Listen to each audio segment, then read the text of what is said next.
There's a question here, it's a very good question. What is the policy for embarrassing someone? Now, in-depth explanation, because it happens so often. Unfortunately, this does happen so often where people embarrass each other. So the Gemara says, the story of Yehuda and Tamar is the ultimate example to learn this halacha being from the Torah. The story of Yehuda and Tamar is as follows. Yehuda had 3 sons. One of his sons, he found him a kala, which Tamar. And since that son, wasted seed. He did not want to impregnate Tamar because she was a very beautiful woman. And he wanted her to stay beautiful. So he did not want to impregnate her. So every time he was intimate with her, he would waste the seed. So the Torah says Hashem killed him. Why? Because Hashem hates people that waste seed. Even before we got the Torah. This is a time, few hundred years before we got the Torah. Showing us that the mitzvah of wasting seed is already from the time of Adam HaRishon. So died, the first husband of Tamar. Now there's a mitzvah already that was also allowed at the time, that was in the Torah at the time, called Yibum. Which is that if a person dies and leaves a wife but no kids, then if he has a brother, that brother is allowed to marry that wife and have a child in his name, if the woman wants to marry him.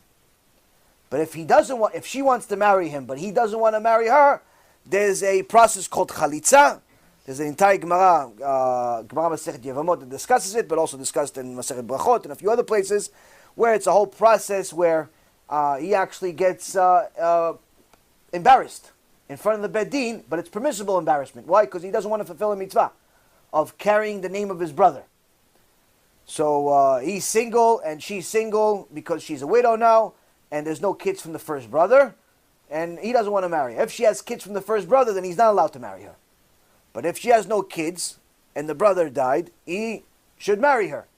If he doesn't want to, she takes his shoe and she spits on it in front of people, which is embarrassing. But nonetheless, they say this is what happens to someone who does not want to fulfill the Torah and carry the mitzvah of his brother. So the point is that after died, On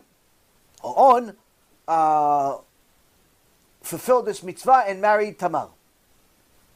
But the Torah says, which we're going to learn in a couple of weeks, 3 weeks from now, that he also wasted seed.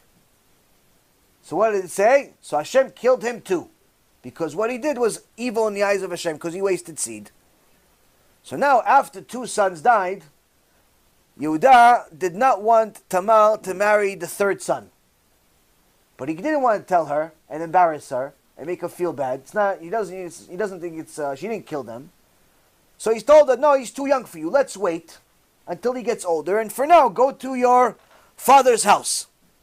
We're not going to be able to fulfill this mitzvah. Now we'll fulfill it later when he gets older. For now, go back to your father's home. Now Tamar had a prophecy.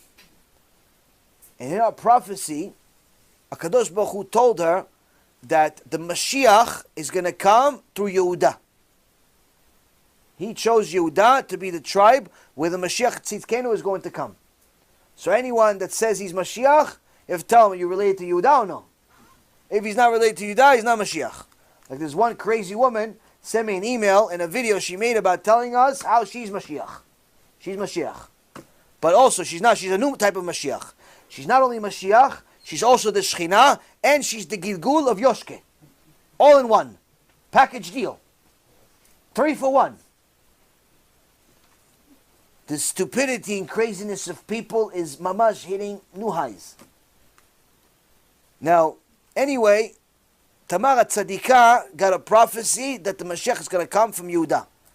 So she knows Hashem is telling her the secret. Why is he telling her the secret? Because she has an opportunity to be part of this, to be the mother of the Mashiach. So she says, okay, well, I'm waiting for the son. But then she saw that the son is growing, the 3rd son is growing, and Yehuda is not bringing up to him. It's not kavod for the Isha to go ask Yehuda, no, come on, give me your son. But she wants to be the mother of Mashiach.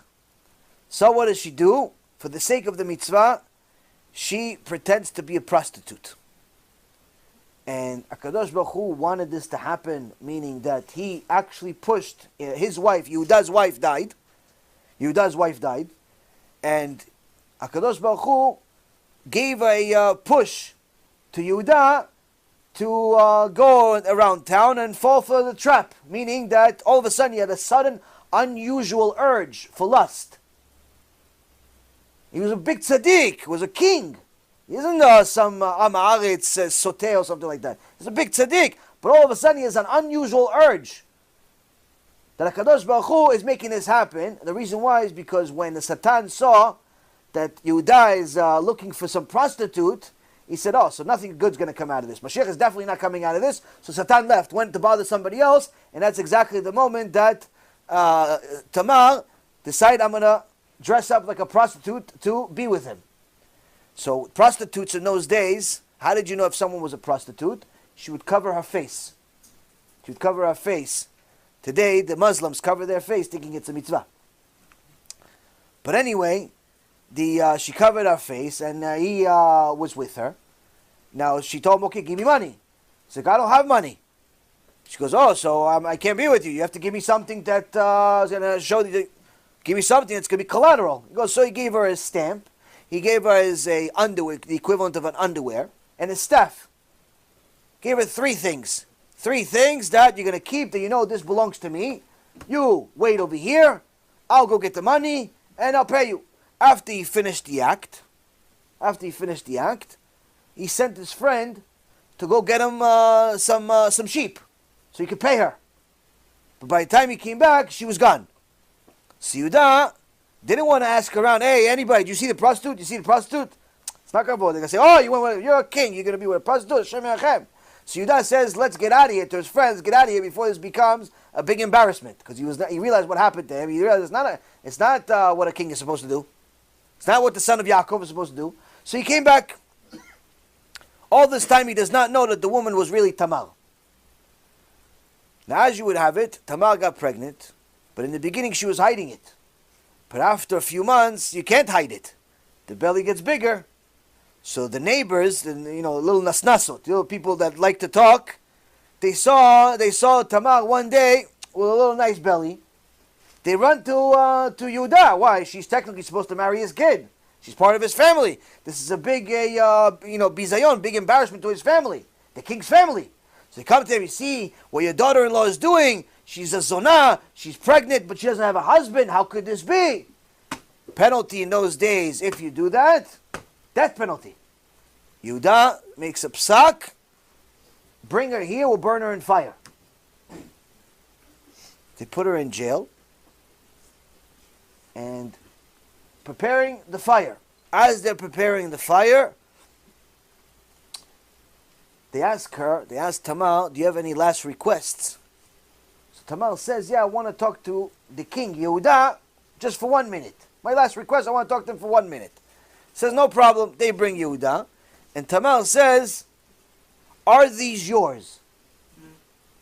Or, do you know who these belong to? Do you know, not that are these yours? Do you know who these belong to? Now, I'll tell you the truth. If I was Tamar, I'd say, hey, Yehuda, it's your babies. These 2, you're the baby daddy. I want welfare. I want this. I want that. Hey, you did it. That's why I'm not Tamar. Why? Because Tamar gave Yehuda a choice. She said, do you know who these belong to? Because she says, Yehuda, if you say, yes, these belong to me, that means that everybody's going to know that you're the ones that made me pregnant. It's going to be a big embarrassment for you. They may end up killing you. You're putting your life on the line. And it's going to be embarrassing to you. So if you don't want to deal with that, I'd rather jump into a fire and burn alive than embarrass you in public.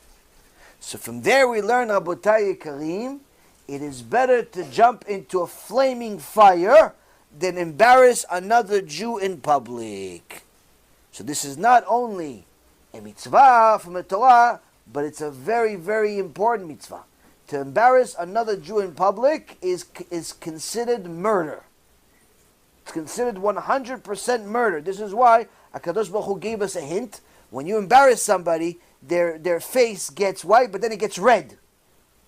Why? Chachamim say, if he didn't have cheeks, all of the blood from his entire body would pour out of his face because of the embarrassment. Because of the embarrassment. Meaning that when someone embarrasses another person, they're mamash killing him. The only reason why their blood's not coming out is because Hashem, Baruch Hashem gave us cheeks. But if it wasn't for that, it's mamash murder. Just to embarrass somebody. So it's important to know to never ever embarrass somebody. Because if you embarrass somebody, you could simply lose your olam haba, even if you keep Shabbat. Where do we learn that from? David HaMelech. David HaMelech says, Alacha. Alacha. Amalbin pnei chavero berabim, en lo chelek le'olam haba.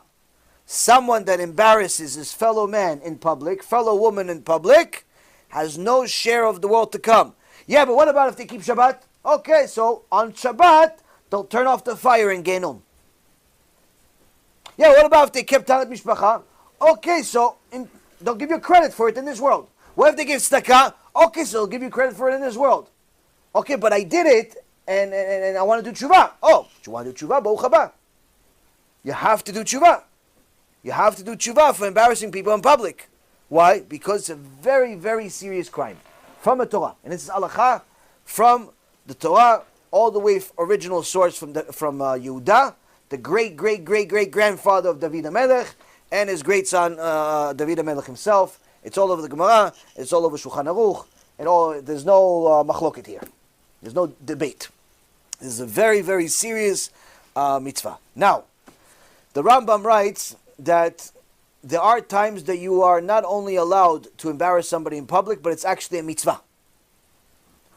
When is it a mitzvah? There's a couple of examples. One of the examples is somebody speaking in shul. Somebody speaking in shul, while everybody's praying, you first have to warn them. Stop talking in shul. If after warning them once, twice, 3 times, they completely ignore you, it's a mitzvah to embarrass them in public. Mitzvah. Why is it a mitzvah? Because the Shulchan Aruch says, when somebody talks in shul, all of the keilah, the entire keilah, 100, 200, 500 people that are in the keilah came there to pray, all of their prayers are on hold. Why? This shul just became a bar. This shul just became a discotheque. This shul just became the streets. You're talking mundane things in shul while the people are praying to HaKadosh Baruch Hu. So all of their tefillot are on hold, and that's why the Shulchan Aruch says this sin of talking in shul, it's too great of a sin, it says. It's the only sin in the Torah where the Shulchan Aruch says this sin is too big. Why? Because you're taking the problems of everybody now cannot be answered because of you, because you decide to talk in shul or in a shiur Torah. So it's very, very important to know there are sometimes you have to tell people to be quiet. It's good for them to be quiet. But if it's one of these chutzpanim that doesn't want to shut up, go to the rabbi, do whatever you can to not get to a point of embarrassing them publicly. But if it continues, it's actually the rabbi even, and the gabai, and the rest of the keilah obligated to embarrass this person. Kick him out. Why? He's hurting the whole keilah.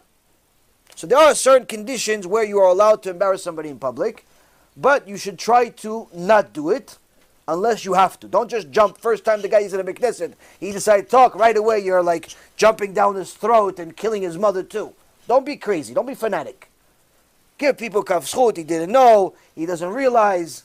He thinks he forgot. Maybe it's not a bar. I don't know. Give him the benefit of the doubt. Say, and also, don't be one of these people that is like the loud shishers, where the guy said 2 words and your shish is like 3 minutes long. Your shish is worse than his talking. Shh, shh, shh. Don't do that. Just go to the guy. Not a word. Don't you start talking. You start talking, you're just as bad as him. You start having a conversation. Sir, please don't talk. Then you're talking. Go to the guy. Go to the woman. Be a little pantomime a little bit. Give him a hug. Give him a hug simply. Don't say a word. You don't have to say a word. Appeal to them in a nice way. Appeal to them in a nice way. Don't start cursing people out, start yelling, screaming, or the loud shishes. Don't do that. That's more annoying than the guy talking. No one heard him talking, but everybody hears you shish. And then another guy says shish, and shish, and shish, and shish. The whole prayer is you think you're in a fountain. You think you're crossing the Red Sea. There's waves. Shish. No shish. You have to use your brain a little bit. Sometimes you go to the Knesset, and all you shish. I'm like, let the guy talk then. It's better. Better than your shish. You have to use your brain. But again, if you see that, let's say you're in a school or you're in a shul that people are talking freely, first thing you should do is come to the rabbi and say to the rabbi, please, for the rabbi, maybe you should say something. If the rabbi doesn't say nothing, he says, listen, they're going to talk whether I say something or not, then you take matters into your hands. Mishnah in Avot says, Makom she'en ish, tishtadel liot ish. A place that there's no leader, you be the leader. If the rabbi doesn't want to be a leader, then you be the leader. But the point being, if you see that the shul that you're going to, people simply are using it like it's a bar, or it's some type of like social club, and there's no chance it's going to change, leave. Leave the place. Go to a different shul. There's no other shul, pray at home. I'm serious. If there's no normal shul where people pretty much, like it's not one guy. The whole keilah is talking. Like I went to this one shul, the biggest talker in the shul, the biggest one, was the rabbi. He's the one that's talking during the tefillah, during Kaddish, during all thing. He talks, socializes, goes from chair to chair. Oh, how's the wife? How's the kids? How's the this? How's the day? How's your foot? How's your knee? How's your dog? How's your cat? How's your grandfather that died 20 years ago? How? From keilah, from one guy to another.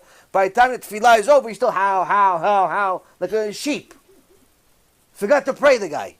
The guy is the biggest yenta in the world. Place like that, run away from. There's no hope for a place like that. But if there's a place, most shuls have a problem. Almost, there's no such thing as a shul that doesn't have a problem. But if it's a small problem, try to be a good influence. Maybe tell the guy, please do me a favor, don't talk to me, I'm trying to pray. Or maybe perhaps tell the rabbi, maybe you do a shiur about talking in shul, or you say a shiur about talking in shul, or you show them a video. Try to do things in a nice way. Don't go directly to the extreme on day one, because you're not going to help most people that way. But if you go to the extreme after you've tried several times, then everybody's going to say, okay, you know what, this was coming. He already told them 5-10 times already, and the guy is completely disregarding everything. It was coming. He had it coming. But if you see that the shul is simply hopeless, and everybody's talking in the shul, including the rabbi, no one cares, go to a different shul. If there's no other shul, pray at home. Pray at home. Why? Because your tefillah over there is not getting accepted anyway. Might as well pray by yourself. Even though your tefillah is much lower level when you pray by yourself versus when you pray with a minyan, if the minyan is that, it's better off not to have a minyan. It's good to have a minyan, but it has to be a kosher minyan. Not just a bunch of talkers and yentas. You don't want a bunch of grandmothers and grandfathers in your shul that they're talking about what they had for lunch. Like it's like becomes like one of these nursing homes. They talk, they eat, they sleep. They talk, they eat, they sleep. They talk, they eat, they sleep. That's it. That's all they do all day. The guy comes to tefillah with a bottle of vodka. No, guys, who wants a shot? Middle of Kaddish. It's one of those places, leave.